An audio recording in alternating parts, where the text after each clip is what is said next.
बीरपुर पंचायत के बीरपुर गांव में वार्ड नंबर 9 में पहुंची तो यहाँ की जनता ने जो है हमें चारों तरफ से घेर लिया। वो अपने गांव की बदहाली की तस्वीर अपनी जुबानी बताने लगे और हमें ये लगता है कि अगर इस पूरे दिन भर शायद ये हम पूरे गांव को भी कवर करें तो शायद एक गांव की बदहाली की कहानी बताने के लिए भी कम पड़ जाए। यहाँ के कुछ लोग हैं, हम उनसे बात करते हैं, वो क्या बताना चाहते हैं। कुछ और भी लोग कहना चाहते हैं, कुछ ये कह रहे थे कि गांव के हालात ऐसे हैं कि हमारे बच्चे पढ़ने के लिए नहीं जाते हैं। कौन कह रहे थे? आइए इधर आइए। क्या नाम हुआ आपका? रामप्रीत राय। रामप्रीत राय, क्या कहना चाहते हैं आप? तो हम लोग कहना चाहते हैं कि हम लोग रास्ता का अवस्था देख ही रहे हैं। ये तो बच्चा लोग थोड़ा सा भी पानी होने से बच्चा लोग बांटने के लिए स्कूल उसको बंद हो जाता है। स्कूल बंद हो जाता है, पढ़ाई लिखाई सब कुछ सब बंद है। और हम लोग का भी जाना आना बंद होता है। कोई लेडीज भी कहीं जाना ना हो वो उनको भी नहीं जा सकता है। तो सुन रहे हैं यहाँ की जनता क्या चाहती है और जो भी प्रत्याशी यहाँ पे आने वाले पंचायत चुनाव में यहाँ चुनाव लड़ेंगे तो आप इस जनता को दर्द को समझिए, क्योंकि वो आपको वोट देते हैं। वो चाहते हैं कि जो पैसा जो है बिहार सरकार और राज्य सरकार के द्वारा जो पैसा दिया जाता है विकास के लिए वो उनके लिए खर्च हो। तो आप इनको दर्द को समझिए। और यहाँ के जो भावी प्रत्याशी हैं वो जैसे ही वो हमें यहाँ पर लेकर के आए हैं वो कहते हैं कि वो जो गांव की तकलीफ है वो इसे समझते हैं, वो शिक्षित हैं। एक सबसे बड़ी बात मैं आपको बताना चाहता हूँ कि आपसे मैं अपील करना चाहूँगा कि आप ऐसे प्रत्याशियों को चुने जिसका जो इतिहास, जिसका बैकग्राउंड, जिसकी जो पारिवारिक भूमि जो है वो आपको बताऊँ नीट एंड क्लीन हो, मतलब जो आपराधिक भूमि के ना हो, पढ़े लिखे हों। चूँकि साक्षर होना जो है आपको बताऊँ कि विकास के एक नई विचार को जन्म देता है। तो जो हमारे साथ अभी खड़े हैं शत्रुघ्न जो यादव जी जो हैं ये ग्रेजुएट हैं और आपको बताऊं कि ये अगर जो कम से कम जो है जो अभी जो वर्तमान मुखिया प्रत्याशी हैं या आने वाले जितने भी जो प्रत्याशी यहाँ से खड़े होंगे, हम सब द इंडिया प्लस न्यूज आपसे अपील करता है कि आप जब भी वोट डालने के लिए जाए तो आप पैसे या धन बल या फिर आप शराब पर अपने वोट को न बेचे, बल्कि ऐसे प्रत्याशी का चयन करें जो आपके विकास के लिए कदम से कदम मिलाकर चले। क्या कहेंगे आप? देखिए, हम सबसे पहले तो कहते हैं आप 9 नंबर वार्ड को देख रहे हैं, ये तो दिख रहा है। हाँ, जैसे यहाँ एगो शादी था बगल में, अपना स्तर से 4 टेलर हो 5 टेलर ईटा गिराने के बाद उसके दरवाजे तक गाड़ी आता है। रह गया विकास की बात, आप टहल के हर वार्ड में आपको दिखाते हैं। 8 नंबर 7 नंबर जो भी वार्ड देखिए, मुखिया प्रत्याशी होने के नाते मैं यही उम्मीद करता हूँ तमाम जनता से बीरपुर पंचायत के कि एक बार आप मौका दीजिए मुझे सेवा करने का, उसके बाद आप कहिएगा विकास हुआ या नहीं हुआ। मैं वादा करता हूँ जिस उद्देश्य आप मुझे चुनेंगे मैं उस पर खड़ा रहूँगा। तो क्या आपको एक चीज़ और मैं बताता हूँ कि जो बात ये कह रहे हैं कि कमोबेश हालात ऐसे ही हैं। जैसे ही द इंडिया प्लस न्यूज़ की टीम पहुँची यहाँ पर, आप देखिए कि हर जगह यहाँ कुछ बच्चे खड़े हैं, महिलाएं भी वही खड़ी है।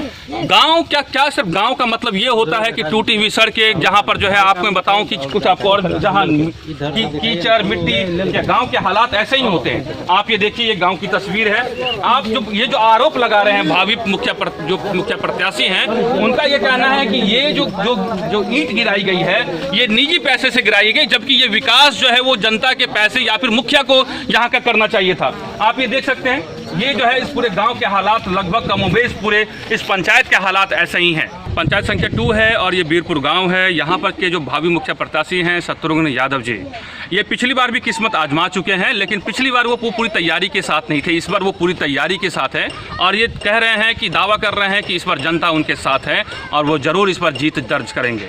आपको बताता हूँ, ये कुछ बताना चाहते हैं कि इनके पास विकास का क्या रोड मैप है। ऐसे रोड मैप की चर्चा होनी चाहिए और इसलिए हम इनसे बार बार हम बात कर रहे हैं। कुछ आप बताना चाहते हैं कि कैसे आप कनेक्टिविटी की बात कर रहे हैं आप? देखिए, मुख्य सड़क 10 वार्ड नंबर 10 9 हमारे प्रधानमंत्री सड़क योजना है, इसमें एक्टिविटी होना चाहिए, जुड़ा होना। जैसे रात में कोई बीमारी होता है स्वास्थ्य के प्रति, तो हम लोग यहाँ से स्वास्थ्य केंद्र 8 किलोमीटर पड़ता है। तो छोटा वो मिनी केंद्र नहीं होने के कारण स्वास्थ्य का, हम लोग को कोई भी उपचार के लिए फुटना स्वास्थ्य केंद्र ही जाना पड़ता है। अच्छा, जो बात ये कह रहे हैं, इनका ये कहना है कि ये कह रहे हैं कि इस पूरे गांव में, अगर इनका ये कहना है एक बड़ी आबादी है यहाँ पर और कुल मिलाकर जो है इस पूरे पंचायत में करीब जो है आपको मैं बताऊं कि जो ये जानकारी मुझ तक दे रहे हैं, इस पूरे पंचायत में करीब जो है वो 20,000 की आबादी है इस पूरे पंचायत में। तो इनका ये कहना है कि इस पूरे गाँव में एक पॉली क्लिनिक होना चाहिए। आप यही कह रहे हैं? पॉली क्लिनिक जिसमें 20,000 में 10,000 को बीरपुर टोला पड़ता है। जैसे 7 वार्ड है, यहाँ 14 वार्ड है बीरपुर पंचायत। 14 वार्ड होगा, जैसे 1 नंबर में भेलहा आ गया जिसमें 3 वार्ड आता है, जैसे भेलहा, बारापट्टी, 2 वार्ड बिशनपुर आ गया। वो भी नदी से घिरा हुआ है, वहाँ भी कोई स्वास्थ्य का सेवा नहीं है। लेकिन सब रोड को एक्टिविटी से जोड़ना चाहिए, एक स्वास्थ्य केंद्र मिनी होना चाहिए, जो कोई आवश्यकता हो तो ट्रीटमेंट यहाँ हो सके। अच्छा, ये देखिए कितना पानी है। देखिए, यदि रोड बनता है तो उसमें नाले साफ से होना चाहिए, जो कम से कम रोड बनता है, जैसे हम दरवाजा भरे वो पानी जाएगा रोड पर, कीचड़ हो जाएगा। यदि नाला रहेगा तो पानी निकल जाएगा, पानी नहीं होगा। देखिए, ये बड़ी अच्छी सोच है। मैं इस बात का बड़ा समर्थक हूँ कि चूंकि आप ये देखेंगे कि बिहार के गांव में एक बड़ी समस्या है। आप ये देखिए, ये सड़क है, आप सड़क देखिए, इसे सड़क कहेंगे तो इसे तो सड़क को क्या कहेंगे? तो ये आपको तय करना है कि आप सड़क चाहते हैं कि ये पानी में डूबा हुआ जो है, आप ये चाहते हैं कि नाली नुमा कोई सड़क चाहते हैं आप। ये तय आपको करना है कि जब पंचायत चुनाव हो तो वोट देने का अधिकार, जब आप वोट का बटन दबाने जाएंगे तो आप पैसे पर बिकने के बजाय, आप दारू की बजाय जो है आप ऐसे व्यक्ति को चुनेंगे जो आपका विकास कर सके। जो बात शत्रुघ्न जी कह रहे हैं वो बहुत अच्छी बात है कि आपको मैं बताऊं कि मेरे दूसरी तरफ जो है वार्ड नंबर 10 है और ये वार्ड नंबर 9 है। आपको मैं तस्वीरें दिखाता हूं। देखिए, ये वार्ड नंबर 9 का रास्ता है और अभी जहां पे मैं खड़ा हूं ये वार्ड नंबर 9 है। ये बात आपको मैं बताऊं कि ये कहना है कि ये तमाम सड़कों को एक कनेक्शन होना चाहिए, कनेक्टिविटी होनी चाहिए कि मैं एक मोहल्ले से, गांव में क्या होता है, टोला होता है, मोहल्ला होता है, तो एक टोले से दूसरे टोले के जाने में उन्हें कोई दिक्कत नहीं हो, गाड़ियों को जाने में, किसी तरह की यातायात को जाने में कोई दिक्कत ना हो, ये बात कह रहे हैं। दूसरी बात बहुत ही आपको मैं बताता हूँ, आपको मैं देखिए ये तस्वीर दिखाता हूँ आपको, जो बात जो है यहाँ के भावी मुखिया प्रत्याशी का, ये आप देख रहे हैं, ये आप देखिए, ये घरों से निकलता हुआ पानी है। आपको मैं तस्वीरें दिखाता हूँ, ये देखिए, ये कोई बरसात का पानी नहीं है, हालांकि ये मानसून का वक्त है। आपको मैं दिखाता हूँ, तस्वीरें देखिए आप, ये तस्वीर देखिए आप, ये जो है एक तरीके से आप ये देखिए कि घरों से निकलता हुआ पानी है। तो इनका ये कहना है कि अगर गाँवों में सड़क के साथ साथ नाले का भी निर्माण हो, क्योंकि यहाँ पे सालाना ये कहते हैं कि 1 करोड़ का फंड मिलता है, 1 करोड़ का, जैसे मुखिया का, मनरेगा हो, सब मिला के 1 करोड़ का फंड, 1 करोड़ का फंड मिलता है। तो आप ये कह रहे हैं कि इस 1 करोड़ के फंड में सड़क के साथ साथ नाले का भी निर्माण आप करेंगे, हाँ, ताकि गांव में कीचड़ ना हो। सही बात है, कीचड़ नहीं होगा तो भी स्वच्छ रहेंगे ना। जैसे यहाँ पानी लगा तो स्वास्थ्य पर भी असर पड़ता है जी, कीड़ा होगा, वो स्वास्थ्य बीमारी जैसे बुखार आता है, टाइफाइड आता है, वो सब आता है, तो उससे बचना चाहिए। तो योजना है, जैसे यहाँ देखिए घर देख रहे हैं, इसको PM आवास का अति आवश्यकता है। 4 गो या 5 गो बच्चा है, PM आवास नहीं तो कहाँ से घर बना पाएगा? इतना कमाता है जो बाल बच्चा को ढंग से खिला नहीं पाता है। वृद्धा पेंशन 60 वर्ष आदमी पूछ जाता है, वृद्धा पेंशन उसको आप जोड़िए, कम से कम वृद्धा पेंशन जोड़िए, हर आदमी को मिलना चाहिए। सरकारी लाभ को आप, जैसे वृद्धा पेंशन है, हमको नहीं लगा कभी तक कोनो प्रतिनिधि ऐसा पूछा होगा जीते हुए जो आपको 60 वर्ष हो गया, हम आप वृद्धा पेंशन करवा दें। अच्छा, देखिए, ये बड़ी बात, तो उसमें भी ब्लॉक स्तर पर अपना जाएगा आदमी तो 2000-2500 रुपये खर्च पड़ता है, खर्च उस पर भी नहीं होता है। तो जो बात ये कह रहे हैं कि ये देखिए कि ये जो है एक जो गरीब का घर है और प्रधानमंत्री जो आवास योजना है उसके तहत जो है राशि दी जाती है। इनका कहना है कि जब ये चुनाव जीतेंगे और जब ये यहाँ पे इनके पास आएंगे तो इनके पास लोगों को आने की जरूरत नहीं है, बल्कि वो गाँव के घरों को चिन्हित करेंगे और घर घर जा करके वो इस तरह की आवास योजना को आवंटित करेंगे, ताकि लोगों को ब्लॉक नहीं जाना पड़े। ये आवास योजना में जैसे अभी मिलता है, उसमें लगभग 20-25 हज़ार रुपये उड़ जाता है, ब्लॉक से लेकर नीचे से ऊपर तक उड़ जाता है। उड़ जाता है मतलब? हम एक उद्देश्य करना चाहते हैं। नहीं, उड़ जाता है क्या मतलब है आपका? घूस के रूप में। अच्छा, घूस माने आप समझिए, पैसा उड़ जाता है मतलब घूस के तौर पे जो है आपको नीचे स्तर से लेकर के जो है ब्लॉक स्तर के अधिक कर्मचारियों को, अधिकारियों में बढ़ जाता है। जैसे हम मुखिया यदि बनाते हैं जनता यहाँ से, तो एक आवास मिलता है, उसमें यदि हम कमीशन है तो उसका कुर्सी कम से कम 25 हज़ार में हो जाएगा, वो आदमी घर बना पाएगा। लेकिन जो भी आदमी मिल जाता है अपना पैसा नहीं लगाएंगे तो घर नहीं बना पाएगा। तो ये बात दरअसल आप ये देखिए कि गांव में इस तरह की बात जब जो करता है ये सुनने में अच्छा लगता है, लेकिन क्या ये ज़मीन पे कितना उतर पाता है, ये चुनाव के समय में चीज़ें जो है आपको बताओ समीकरण बदल जाती है। तो इस बार जो है समीकरण में ये रखना है कि आपके गाँव का विकास हो, ऐसे प्रत्याशी को चुने कि जो गरीबों की पहचान करके उसको आवास दिला सके, आपके पैसे कमीशन में ना जाए, ये जो नाला है उसका नाले का निर्माण हो, सड़क का निर्माण हो। और एक बात जो वो कह रहे हैं वो ये है कि अपने पंचायत में एक पॉलीक्लिनिक का हो, ताकि किसी को आकस्मिक जो फर्स्ट एड की बात होती है, जो इनिशियल कुछ सेकंड जो है बहुत जीवन को बचाने में महत्वपूर्ण योगदान निभाता है, उसके लिए पॉलीक्लिनिक हो, ताकि लोगों के लिए यहाँ से करीब कितनी दूर जो है आपको इलाज के लिए जाना पड़ता है? 8 किलोमीटर। 8 किलोमीटर। यहाँ से करीब 8 किलोमीटर दूर प्रखंड है जहाँ पे सरकारी अस्पताल है। तो आप ये समझिए किसी को कोई इमरजेंसी हो गई तो जब तक चीज़ें व्यवस्था होगी वहाँ तक पहुँचेगा, वहाँ पे जो है उनकी जान जो है शायद बचाना मुश्किल हो जाए। इसलिए ये कह रहे हैं कि उस पंचायत में अगर वो जीतते हैं तो पॉलीक्लिनिक का होगा, ताकि यहाँ पे डॉक्टर मौजूद हो। यहाँ हमारे गाँव में लमसम 10 गो RMP है, समझिए ट्रीटमेंट का काम वही लोग जानवर, यहाँ इलाज नहीं होगा तो हम लोग स्वास्थ्य ढंग से नहीं पहुँच पाएंगे। और निःशुल्क भावना से करते हैं। जो भी यहाँ जैसे मेडिकल लाइन से हम लोग भी जुड़े हैं, मेडिसिन से दुकान है, हर आदमी तत्परता के साथ गांव में यदि कुछ घटना हो तो हर आदमी इलाज करता है। ऐसा बात नहीं है आप गए किसी के यहाँ पैसा दीजिए फला, वो नहीं करेंगे। इसीलिए जो भी जान बच पाता है उसी तरह से बच पाता है। चलिए, कुछ हम लोग का कोई बेनिफिट नहीं है, स्वास्थ्य केंद्र जैसे खुटोना है उससे कोई बेनिफिट नहीं। चलिए, कुछ और तस्वीरें आपको दिखाते हैं इस पूरे पंचायत की, और हम बात करेंगे शत्रुघ्न प्रसाद गुप्ता से कि उनकी क्या जो है विकास की उनका क्या प्लानिंग है और कैसे विकास करेंगे। हम कहीं और कुछ और क्षेत्र का मुआयना करते हैं। मुआयना करने लगे तो आप ये देखिए कि ये जो है इस वार्ड के जो है वोटर हैं जो पंचायत चुनाव में वोट डालेंगे, इन्होंने आवाज लगा करके बोला कि यो मुखिया जी सुनो। स्थानीय भाषा में ये कहते हैं यो मुखिया जी सुनो, मतलब हिंदी में कहें तो मुखिया जी आप इधर सुनिए। क्या नाम हुआ आपका? मोहम्मद आसिफ। आप जो है बीरपुर पंचायत में हैं जी। कौन सा वार्ड है ये? 11 नंबर वार्ड है। तो आप क्यों बुला रहे हैं? ये तो मुखिया जी है नहीं, आप इनको मुखिया जी कह के बुला रहे हैं। आप बड़ा दिलचस्प है। अब दिलचस्प इन्हीं पे है जो कि मतलब हमारा काम हो जाए। देखते हैं कितना कितना कीचड़ हेल रहा है। तो मुखिया जी के पास क्यों नहीं जाते आप? मुखिया जी है ये नहीं है, मुखिया जी के पास कहाँ जाए? मुखिया जी नहीं है वर्तमान मुखिया क्या हुआ है? वो दारू पी कर रहता है, पड़ा रहता है। मुखिया जी दारू पी के रहते हैं? गाँव के क्या देखेगा वो?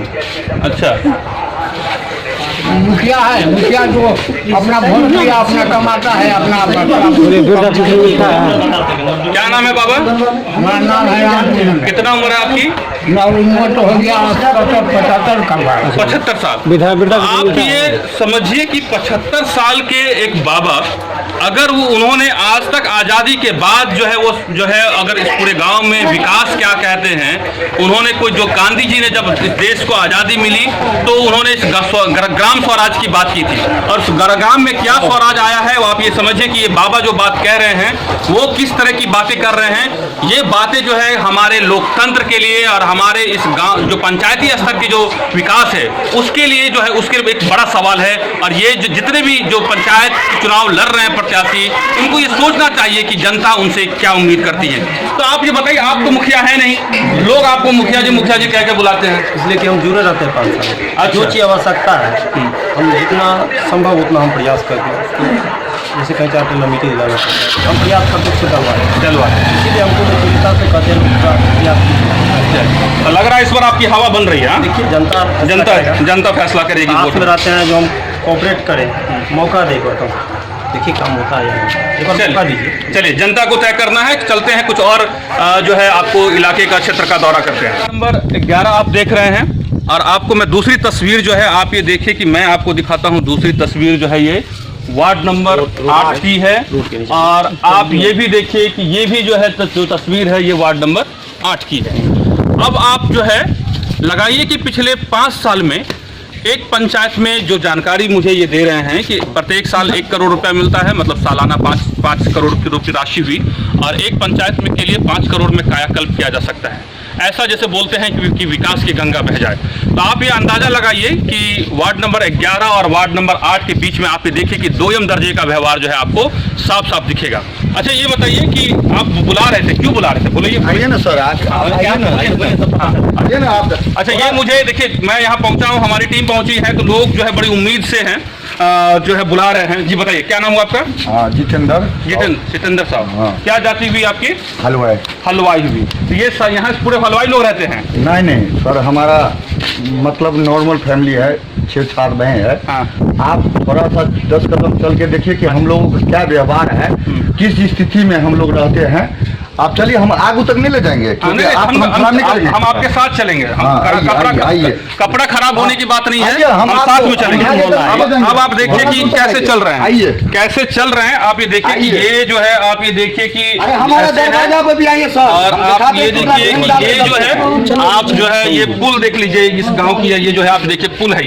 आप देखिए आप कैसे इसको चलेंगे, आप गिर भी सकते हैं, पैर हाथ भी टूट सकता है, और कैसे यहाँ लोग बड़ा कैसे आते हैं लोग। आप ये देखिए, यहाँ चलिए आप। तो ये आप ये देखिए कि बीरपुर पंचायत की ये जो है दृश्य है, और आप ये देखिए कि आप इसका जो है आप अंदाजा लगाएं। तो रास्ता तो ये है, जनरली कच्ची रास्ते हैं। होना तो ये चाहिए था कि जितने फंड मिलते हैं इस पूरे पंचायत में, किसी भी योजनाओं के द्वारा, किसी भी फंड के द्वारा कम से कम यहाँ पर जो है जो ईंट जो गिराए जा सकते हैं, और जो है तमाम इस तरह के काम हो सकते हैं।